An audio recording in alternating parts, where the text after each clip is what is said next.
Your host Hussein Talib. In this episode, I have with me Ryan Schwartz. He is the founder of Mental Health Match, the easiest way to find a therapist.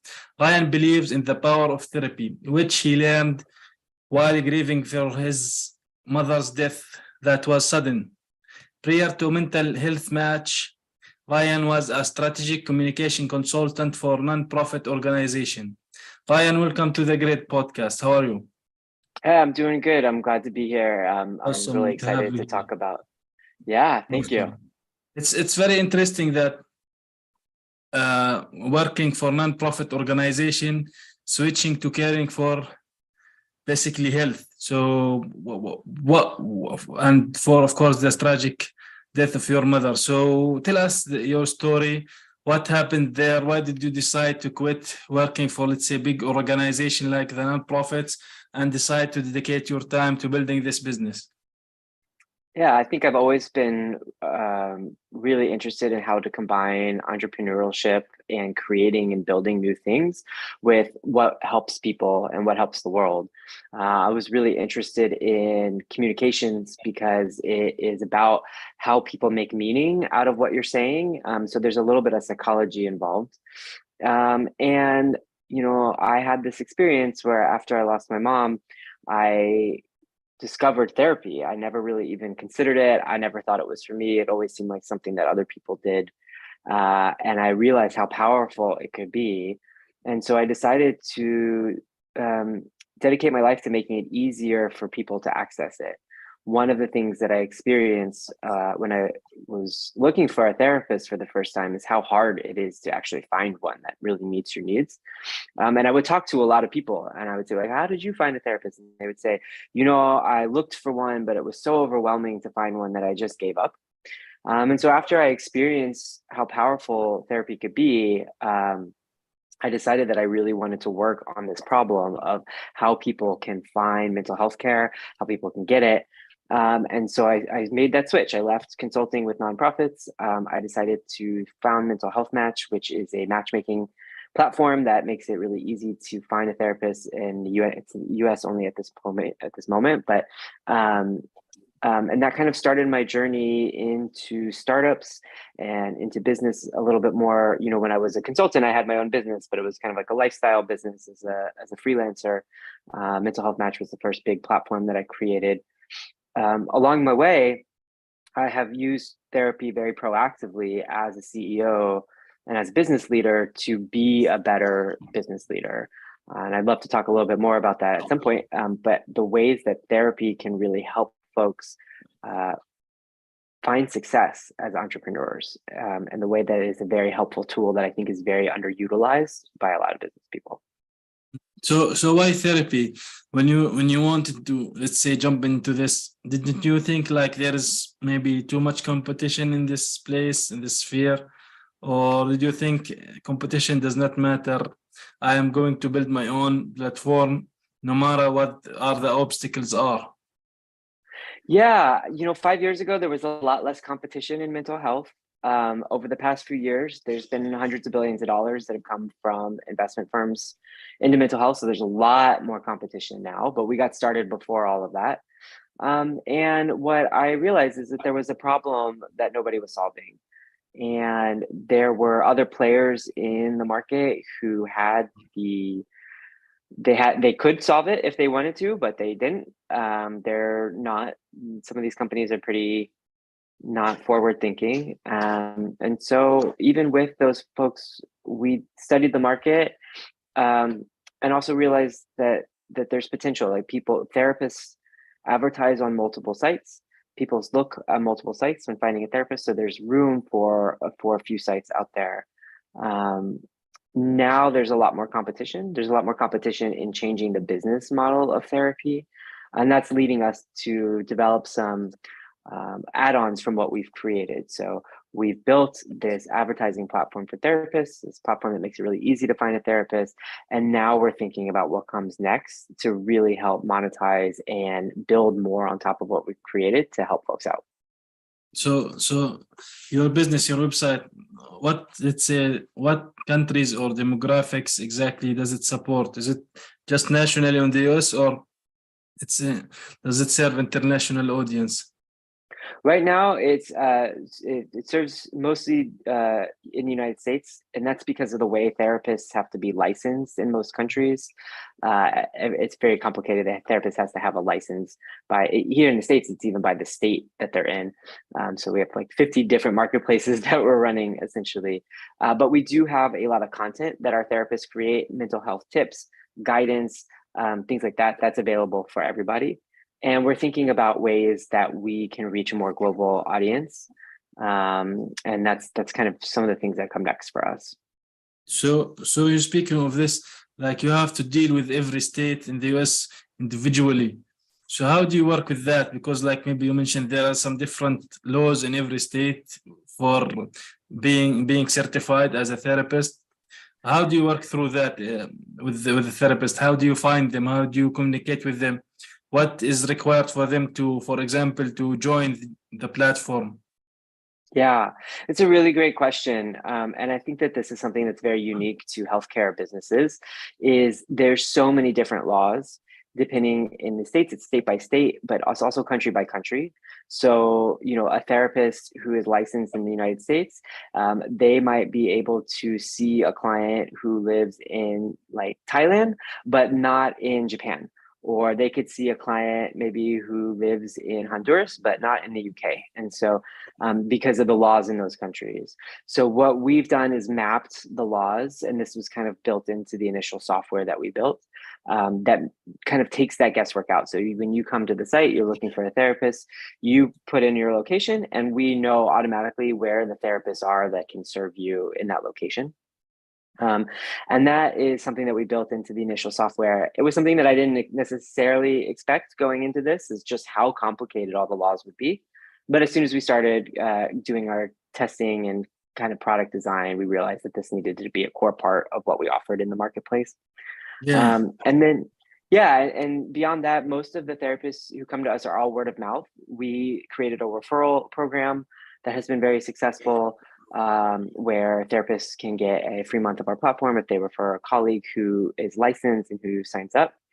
And so the only requirement that we have is that therapists are actually licensed by their government board if there's oversight. So if the government says that they are licensed therapists, we say, okay, they're licensed therapists. We check licensure for every therapist. That's something that we discovered we could not automate because of the way that these sites are built, the licensure databases. So we have somebody manually check every license of every therapist who signs up. But that also helps create a little bit more oversight on our end. So these marketplaces, like when we are talking about therapists, like I think there's a lot multiple types or kinds of therapists, some for relationships and marriage, some for psyche things, I guess. So how does that work? Is there some kind of workflow or integration for people to use the site easily to find what they are looking for fast? Yeah, absolutely. And so therapists have different expertise. We help people take a survey about what their needs are. We have an algorithm that actually matches their survey answers with therapist survey answers and helps identify where there's the greatest overlap and there's the greatest match. One of the things that is interesting, there are different types of therapists. There's counselors, there's therapists, there's psychologists. And, for the most part, it's just about training. And so, they all can provide essentially the same service. And the thing that's interesting about therapy is that what makes therapy work is the relationship you have with your therapist, more than their training or where they went to school or what kind of therapist they are. It's about having a really good relationship where you feel safe and you feel like you can talk about things and you can have a good back and forth with the therapist. And that's what matters most. And so that's what our algorithm takes into account. The one thing here in the States is that most therapists cannot prescribe medication. That's what we call psychiatrists. And so we do have some psychiatrists on the site as well. So we have a little workflow that helps if people are looking for medication management or medication, they need to go see a psychiatrist, but talk therapy is a really good place to start before you get there. And so that's most of what our platform is about.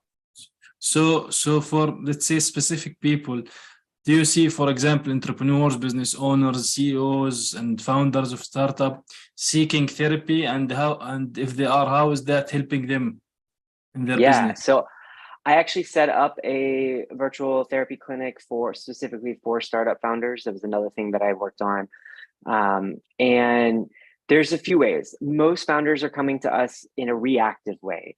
They're in a place of a lot of stress or overwhelm, self-doubt. Their relationships outside of work are being hurt. And so they come because they're reacting to that negativity. And then what happens, like what happened to me, I came out of a negative place. I came from I was grieving the loss of my mom. They discover how therapy is much more a proactive tool. And so some of the things that the founders are learning is that how to use their emotions as insight, as a tool to help them better understand how their mind works. And so then applying that to their business, right? To being able to take the space for themselves to really understand how their mind works, what's going on with them, and then how that affects their business. So for example, a lot of founders discover that and we all do this. This is something that is human nature. When we feel distress or we have emotions that feel like distress, we tend to back away from them. We don't go into them, we back off. And so a lot of founders will delay really hard decisions. Maybe they need to fire somebody, but it's really hard. Maybe they need to do a pivot in their what they're offering, but it seems really challenging. They don't want to give up on the idea that they started with. And so they feel these distressing thoughts. They're uncertain, they back off, and they don't take the action that's required. What therapy does is it helps them see what's happening and understand how their mind is working and get familiar and comfortable with discomfort, right? And being able to sit there and say, okay, I need to fire this person. It's hard, but I'm going to do it. Or I need to make this pivot, right? Or I need to go and push back against what our investors want because it's not the right thing for us. So in that way, therapy can help founders make important decisions a lot faster. The other thing that I think is really helpful is that therapy can help founders really understand their values and then bring those values into their work. So what is most important to them? What is important about their vision? Why are they doing what they're doing? And how are they going to make those changes, in the way that they show up and the way that they cultivate work relationships. One more thing is that we often see founders who feel like they have to be the ones who know everything. They have to be confident, right? A lot of founders have this idea that they always have to have the answers. When their employees or their investors are asking, they need to show up confident that they know everything. And sometimes they don't, right? Sometimes they don't know the answer. And sometimes they need to be more humble and say, oh, let's work on this together. I'm not quite sure. Let's build a team. Let's understand it, because that's going to get to the business decision that is going to be most informed and strategic. But in order to get there, the founder has to be comfortable saying, I don't know. And it has to be comfortable saying, I don't have the answer to that. And that's really hard for a lot of founders because of the way that they've been built up. And so what ends up happening if they're not in therapy or they're not understanding that is that they will kind of either get defensive, they will give an answer that is not correct or not based on the most information, or they will do things that will hurt the relationships, they'll hurt the trust that they have with their employees or with their investors. And so therapy gives a space for founders to really understand their insecurities and be able to own them and be honest about them so that they can show up in ways that are authentic and true and build the trust among their team that's needed to create a thriving business. Yeah, exactly. Because eventually we are a human. Maybe we are doing great in some ways, but not in every way. There are some sides of things might be in the down spiral instead of the up. So yeah. So you personally being an entrepreneur with your business. So what does it mean to you? How do you deal with these situations, for example? Yeah. So I through my work in therapy, I have become very comfortable with discomfort and very comfortable with uncertainty. And so I can tell folks, I can make hard decisions. I can sit in what's hard about them. I can think about them strategically. I can understand what's important to me. I make sure that I have really great relationships. So all of my team, whether it's employees or investors, we have a really great relationship. I am authentic. Sometimes I don't have the answer, and I'm okay saying that. And sometimes I might have an answer that is wrong, and my team knows more than I do. And so I can check my own ego. It's not about how I feel. It's not how important I think of myself is. It's about doing what's right for the business. And so that is a process I have learned over time to be able to identify, like, am I making this decision out of a place of my own ego to protect my own ego, my own reputation, or am I making it out of what is right for the business? And so being able to have those conversations where we're a little bit vulnerable, it has built a lot of trust among my team, and I think it's given us a lot better answers. Awesome. So what for speaking, let's say, speaking of focus, what makes you want to focus in what you are doing? Because in general, entrepreneurs, for example, or business owners, or people in general, get distracted a lot. So maybe one of the things that make them wanna get focused and laser pointed to what they are actually want to achieve might be one of the ways to help them is therapy, right? Yeah, absolutely. So I'm doing what I'm doing because I know the power that therapy provides, and I know that there's a lot of stigma against it. People don't want to. People think that it is a bad thing, or it's something for only the people who are sick or ill. But I know that it is a proactive tool that every founder should be engaged with. It is the best way to understand how your mind works and to understand your own biases and how you show up and what you're doing. And so makes me really passionate about mental health. I think that therapy has the tools to help heal a lot of society. We have so many problems with hate and distrust and violence and people just not being able to form community. And I think therapy is a really good tool to help people address those things and come together. And so, very big believer in it. It makes me very passionate to share therapy and make it easier for people to get in. That is what drives a lot of the work that I do. I will say one other thing that I do with our team. We work for 6 weeks on, and then we take a week off to have big strategic conversations, to think about the work that we're doing, to go through all of our sprint boards and all of our tasks, make sure that it's all aligned with where we think we need to be headed, and to recharge a little bit, to connect as a team a little bit, and then go work for another 6 weeks. And so I think that is not typical of a lot of companies to have that kind of space and time in between work like that. But what it does allow is that we're making sure that everything that we're doing is strategic and that we're always working towards where we think we need to head. And we find that towards the end of that 6-week period, people are starting to work on things that just come up, and it's very reactive. Oh, okay, this came up, I gotta go do it, without any conversation about, like, is it really worth our time? Is it the focus that we need? And so that's why we do this every 6 weeks. And a lot of work we decide we don't need to do. It came up, it's reactive, but it's not the priority for us. It's not going to get us to where we need to be. And I think that that's a really helpful tool as well. Yeah. So what, speaking of this system that you are doing, why did you make the choice to do this? Did you, for example, read it somewhere, or did you just basically invented this style, let's say? I had read about it. It came at times when we were considering a 4-day work week as a team as well. The research all suggests that a 4-day work week is actually more productive than a 5-day work week.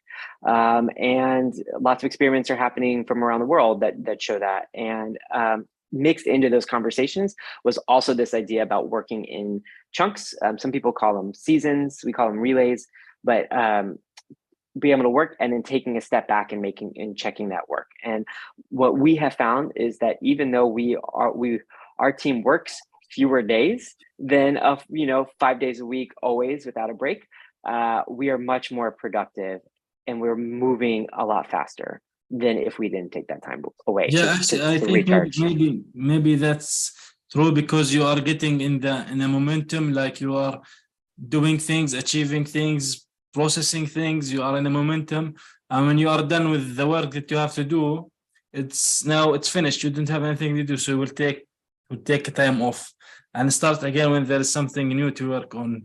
So it could be it could be a good idea to do that. Yeah. Yeah, and there's always work to do. Like, we're never out of work. The key is making sure that we are doing the work that is most important, and that we are doing work in a very productive way. And so, I think that that's where this type of system, a 4-day week and then 6 weeks on, 1 week off, makes sure that we're doing both of those things. People feel energized, they feel recharged, they feel focused. We work really well as a team. Everybody knows what they're doing and why it contributes to the strategy. And we're not doing a lot of reactive work where something just pops up and we feel like we need to go do it without thinking about, is it the right thing to do? It's really important to focus on the right things, not get distracted and getting them done quickly. That's important, because I was going to ask you, how do you manage your time? But apparently this, let's say, system or tactic is very much helping you with your own personal time with your family, right? Yeah, absolutely. I have more time to recharge with my family. I have more time to go out into nature and go into the forest here. And those are things that help me think clearly and feel grounded. I think a lot of people at work are very burned out. They get tired, they get overwhelmed, and they don't have time to recharge. And so what ends up happening is they end up leaving their job, right? And that's hard. It takes a while to train people. And so, I think our team is energized. They love working with that together. We don't have those kind of burnout problems. And so I think making sure that you take time off to recharge, but also to think strategically, is really important to the way people can manage their time. It's cool that you are working with yourself and your team. Really don't get really burned out, because sometimes it gets really to the point where, like, even an excellent employee might be hit a wall and will not achieve what they used to achieve and won't be productive at all. So you want people to be alert. You want people to be productive 100% at the time, and at the same time give them their time off, so can, like you mentioned, so can they recharge, and when they are back, so can give 100%, I guess. Absolutely. That's it. Yeah. Exactly. So do you think that there is something we have missed here talking about mental health match?